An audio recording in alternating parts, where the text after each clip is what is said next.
Hello hi friends, ఈరోజు ఆరిది ఎలా చేయాలో చూద్దాం. ఫస్ట్ ఒక గిన్నెలో వాటర్ పెట్టుకుని అందులో అవి బాగా మరగనివ్వాలి. అందులో కొంచెం సాల్ట్ కూడా వేసుకోవాలి ఫ్రెండ్స్. అప్పుడు దాని పక్కన వరిపిండి అంటే బియ్యం ఆడించుకున్న పిండి తీసుకోవాలి.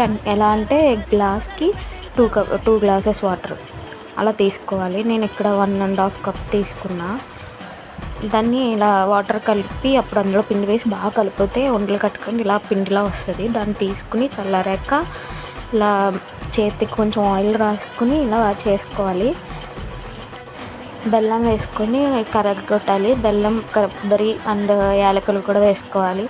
అవి కరిగాక అందులో కొంచెం బియ్యం పిండిని కొంచెం వాటర్ కలిపి అందులో వేసుకోవాలి. కొంచెమే, ఎంతో కాదు. ఆ తర్వాత బాగా మరుగుతుంది. మరిగాక మనం చేసుకున్నవి వేసుకోవడమే. అంతే, రెడీ.